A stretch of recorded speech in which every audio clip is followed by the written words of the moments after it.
Hello friends, I am Sonali Jai Mehta, your science tutor at Career Classes. In this video series, we are talking about your chapter number 3, metals and non-metals. In our previous video, we have talked about what is metal and how they are discovered. In this video, we are talking about the general properties of metal. Now सबसे पहले देखते हैं what is the electronic configuration of metals. Metals जो है उसके electronic configuration क्या होते हैं.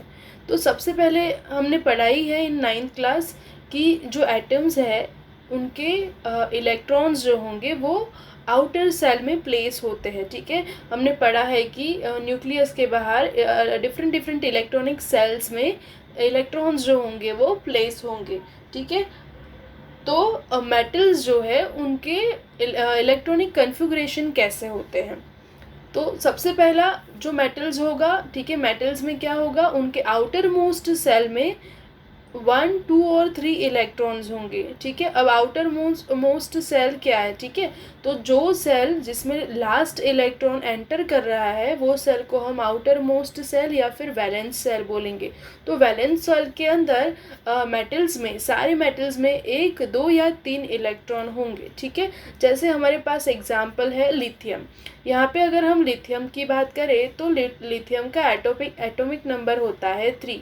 ठीक है, लिथियम के अंदर टोटल 3 इलेक्ट्रॉन होंगे. ठीक है, उसमें से 2 इलेक्ट्रॉन के शेल में होंगे और लास्ट इलेक्ट्रॉन जो एंटर होगा वो एल सेल में होगा. ठीक है, तो यहाँ पे एल सेल में 1 इलेक्ट्रॉन जो है वो वैलेंस इलेक्ट्रॉन है. तो लिथियम के पास 1 वैलेंस इलेक्ट्रॉन प्रेजेंट होता है. दूसरा एग्जाम्पल देखें तो सोडियम का एटॉमिक नंबर होता है 11. ठीक है, सोडियम का एटॉमिक नंबर होगा 11. अब सोडियम की अगर बात करें तो सोडियम में टोटल 11 इलेक्ट्रॉन होंगे. उसमें से के शेल के अंदर 2, एल सेल के अंदर 8 और वैलेंस सेल सबसे आखिर वाला इलेक्ट्रॉन जो होगा वो एम सेल के अंदर एंटर हो रहा है. तो सोडियम के पास भी अगेन कितने इलेक्ट्रॉन होंगे, वैलेंस इलेक्ट्रॉन जो होंगे वो 1 होंगे. ठीक है, अगर एल्यूमिनियम की बात करें, ठीक है, एल्यूमिनियम का एटॉमिक नंबर कौन सा होगा, 13. ठीक है, तो यहाँ पे के शेल के अंदर 2 इलेक्ट्रॉन होंगे, एल शेल के अंदर 8 इलेक्ट्रॉन होंगे और आखिरी वाला शेल जो होगा, आउटर मोस्ट सेल जो होगा एम शेल, इसके अंदर 3 इलेक्ट्रॉन होंगे. ठीक है, तो यहाँ पे वैलेंस इलेक्ट्रॉन कितने हैं, 3. यहाँ पे एक और एग्जाम्पल हम ले सकते हैं मैग्नीशियम. ठीक है, अगर मैग्नीशियम की बात हम करें तो मैग्नीशियम का एटॉमिक नंबर जो होता है वो होता है 12. ठीक है, तो यहाँ पे होंगे के शेल में 2 इलेक्ट्रॉन, एल शेल के अंदर 8 इलेक्ट्रॉन. ठीक है, और आउटर मोस्ट शेल में, वैलेंस सेल में होंगे 2 इलेक्ट्रॉन. तो इस तरीके से हम बोल सकते हैं कि वो सारे मेटल के पास आउटर सेल में यानी कि वैलेंस सेल में 1, 2 या 3 इलेक्ट्रॉन होते हैं. अब देखते हैं general properties of metals and non metals कौन कौन से होंगे.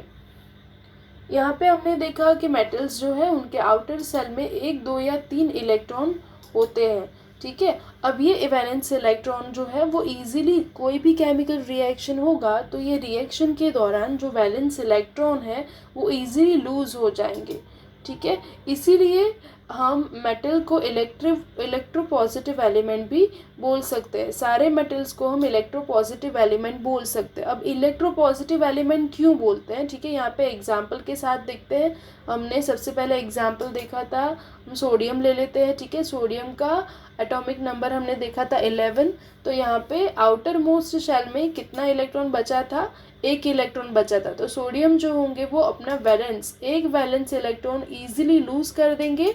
ठीक है, और वो कन्वर्ट हो जाएंगे Na+ में. ठीक है, सेम वे जो मैग्नीशियम होगा वो अपने 2 इलेक्ट्रॉन लूज अप कर लेगा और कन्वर्ट हो जाएगा Mg+2 में. थर्डली एल्यूमिनियम जो होगा वो अपने 3 वैलेंस इलेक्ट्रॉन लूज कर देगा और वो कन्वर्ट हो जाएगा Al+3 में. अब यहाँ पे ऐसा क्यों हो रहा है, ठीक है, क्यों सोडियम, मैग्नीशियम और एल्यूमिनियम यानी कि मेटल्स अपने इलेक्ट्रॉन लूज करने की टेंडेंसी रखते हैं, बिकॉज उनका अगर इलेक्ट्रॉनिक कन्फिगरेशन हमने देखा तो हम देखते हैं कि वैलेंस इलेक्ट्रॉन के अलावा जो इनर मोस्ट शेल्स होंगे उसमें उनका जो ऑक्टेट होगा वो कंप्लीट होगा, ठीक है। जैसे सोडियम की बात करें तो इनर मोस्ट सेल में 2 और 8 इलेक्ट्रॉन होते हैं, तो इनर मोस्ट कन्फिग्रेशन उनका जो होगा वो ऑक्टेट जो होगा वो स्टेबल होगा। तो स्टेबल फॉर्म में आने के लिए वो extra 1 valence electron lose up कर लेंगे। Same way magnesium stable conformation में आने के लिए एक्स्ट्रा 2 वैलेंस इलेक्ट्रॉन जो है उनके पास आउटर मोस्ट सेल में है उसे वो लूज अप कर लेंगे। और सेम वे एल्यूमिनियम के पास 3 वैलेंस इलेक्ट्रॉन होंगे तो वो उन्हें लूज अप कर लेंगे, ठीक है। बट यहाँ पे भी हमारे पास एक्सेप्शन है।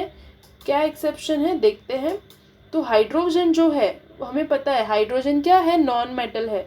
हाइड्रोजन बीइंग नॉन मेटल होने के बावजूद भी हाइड्रोजन का जो एटम होगा वो एक इलेक्ट्रॉन लूज अप कर सकता है। क्यों? क्योंकि उसके स्ट्रक्चर में कन्फिग्रेशन में एक ही इलेक्ट्रॉन होता है, तो वो इलेक्ट्रॉन लूज अप करके H+ आयन में कन्वर्ट हो जाता है। सेम वे अगर हीलियम की बात करें तो हीलियम के आउटर मोस्ट शेल में 2 वैलेंस इलेक्ट्रॉन होंगे और इजीली वो उसे लूजअप करके He+2 में कन्वर्ट हो जाएगा। अब यहाँ पे ये एक्सेप्शन क्यों है?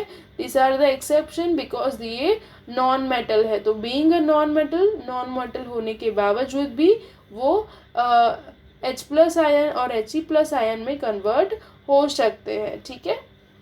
तो ये बात हुई इलेक्ट्रॉनिक कन्फिग्रेशन ऑफ मेटल। सारे मेटल जो होंगे वो वैलेंस इलेक्ट्रॉन लूज अप कर देंगे और इलेक्ट्रोपॉजिटिव एलिमेंट की जैसे बिहेव करेंगे। अब देखते हैं फिजिकल प्रॉपर्टीज ऑफ मेटल। तो सबसे पहली फिजिकल प्रॉपर्टी की बात करेंगे। Metals are solid at room temperature. अगर हम सारे मेटल को देखें तो फिजिकली वो रूम टेम्परेचर पे सॉलिड स्टेट में होते हैं। बट यहाँ पे भी हमारे पास एक्सेप्शन है, मर्क्यूरी जो है वो मेटल होने के बावजूद भी eight room temperature liquid state में होता है। अब इसका रीज़न क्या है कि मर्क्यूरी जो है वो अपने वैलेंस इलेक्ट्रॉन लूज अप नहीं करते हैं और ना ही वो कोई मेटालिक बॉन्डिंग में इन्वॉल्व होते हैं, ठीक है। उनके जो वैलेंस इलेक्ट्रॉन होंगे उनका कंस्ट्रक्शन ऐसा होगा कि वो इजीली वैलेंस इलेक्ट्रॉन को लूज नहीं कर सकेंगे और इसीलिए वो कोई भी मेटालिक बॉन्ड में इन्वॉल्व नहीं होंगे। तो मर्क्यूरी रूम टेम्परेचर पे एक अकेला ऐसा मेटल है जो रूम टेम्परेचर पे लिक्विड फॉर्म में होगा। अगर सेकेंड प्रॉपर्टी की बात करें then second physical property is metals are lustrous and can be polished।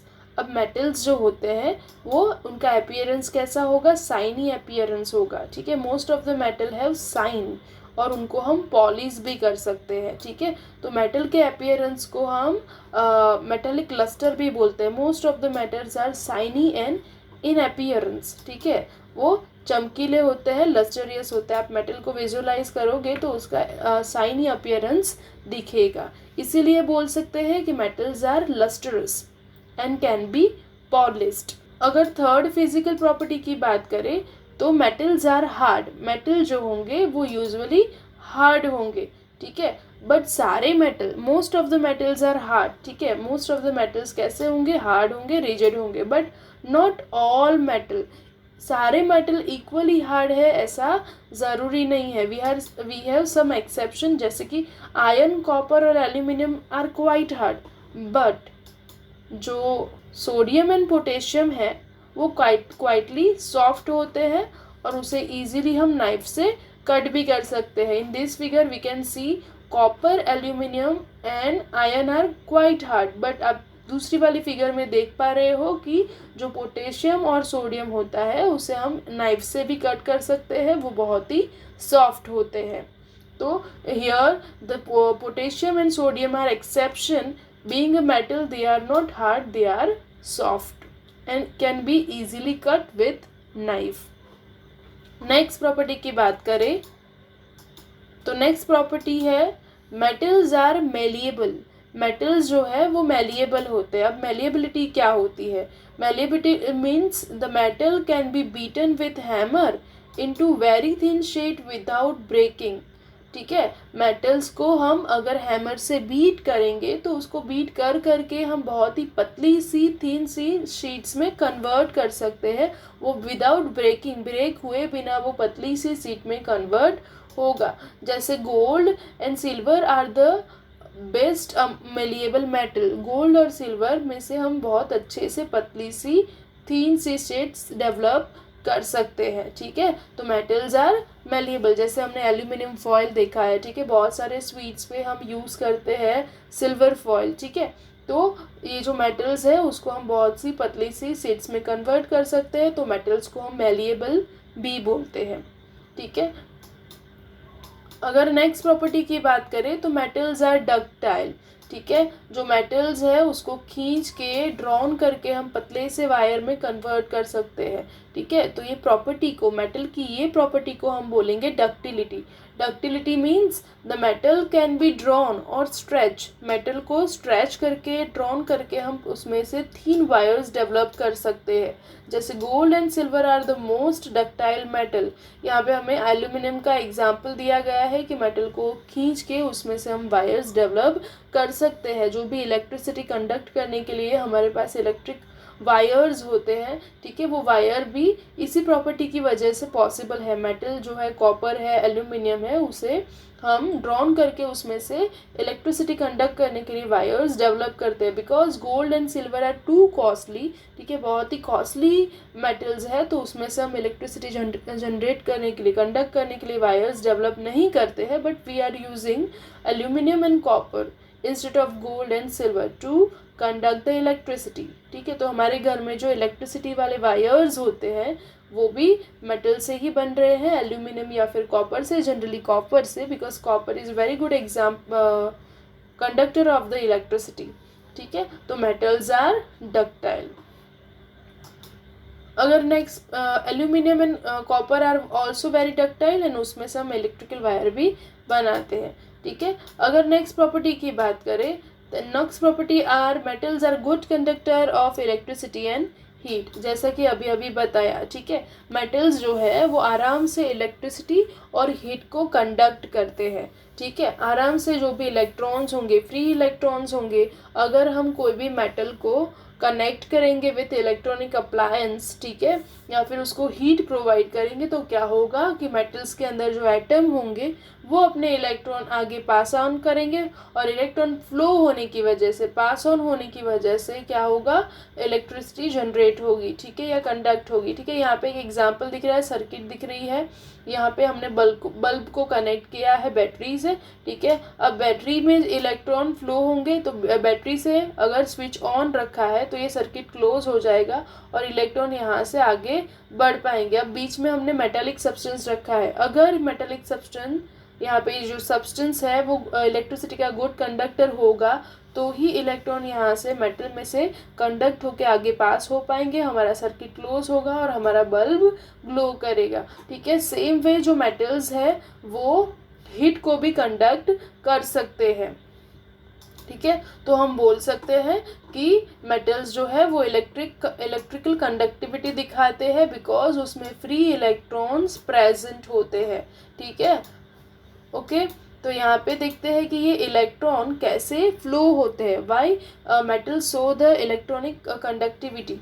ठीक है, इलेक्ट्रॉन कैसे फ्लो होते हैं, कैसे पास होते हैं, और जिसकी वजह से इलेक्ट्रिसिटी फ्लो होती है। तो यहाँ पे हमें दिखाया गया है मेटल का, कोई एक मेटल है जिसके एटम्स हमें दिखाए गए हैं। ठीक है, जब भी मेटल को हम इलेक्ट्रिक सर्किट के साथ ज्वाइन करेंगे तो क्या होगा कि इलेक्ट्रॉन जो होंगे वो एक एटम से दूसरे एटम में प्रोपोगेट होंगे, इलेक्ट्रॉन फ्लो होंगे, एक एटम से दूसरे एटम में वो फ्लो होंगे। ठीक है, तो ये फ्लो की वजह से इलेक्ट्रॉन एक डायरेक्शन से दूसरे डायरेक्शन में पास होते जाएंगे। ठीक है, और इलेक्ट्रिक अप्लायंस जो होंगे वो वर्क कर सकते हैं, इसे हम बोलते हैं इलेक्ट्रॉनिक कंडक्टिविटी। ठीक है, तो these are the basic physical properties of metal. Last property is metals are sonorous, ठीक है। अगर मेटल्स है उसको हम कोई ऑब्जेक्ट के साथ बीट करेंगे तो उसमें से रिंगिंग साउंड प्रोड्यूस होता है, ठीक है। तो इसीलिए हम सोनार मतलब रिलेटेड टू साउंड, ठीक है। मेटल को अगर हम किसी ऑब्जेक्ट के साथ बीट करेंगे, जैसे कि हम घंटी है, हमारे स्कूल में घंटी होती है, ठीक है। अगर प्रीवियस टाइम के स्कूल की बात करें तो पहले के टाइम पे क्या होता था कि जब भी एक लेक्चर से दूसरा लेक्चर स्टार्ट होने वाला होता था, या उस टाइम पे क्या होता था कि ये घंटी बजाई जाती थी, देन सो दैट उनकी आवाज़ सुन के सबको पता लगता था कि एक पर्टिकुलर पीरियड ख़त्म हो गया, अब नेक्स्ट क्लास चालू होने वाला है, ठीक है। तो यहाँ पे मेटल, जितने भी मेटल्स है उसको अगर कोई ऑब्जेक्ट के साथ बीट किया जाए तो उसमें से रिंगिंग साउंड प्रोड्यूस होता है, ठीक है। तो ये प्रॉपर्टी को हम बोलेंगे, क्या बोलेंगे, सोनरस। मेटल जो है वो सोनरस होती है, ऐसा हम बोल सकते हैं, ठीक है। तो these are the basic physical properties of metal. In our upcoming video we will talk about the physical properties of non-metal and the chemical reaction occur with metals and non-metals and कैसे metal को हम extract कर सकते हैं, ठीक है। तो stay tuned with us to know more update regarding to this chapter. If you like the video, kindly hit the like button, share it with your friends and subscribe to our YouTube channel. Thank you.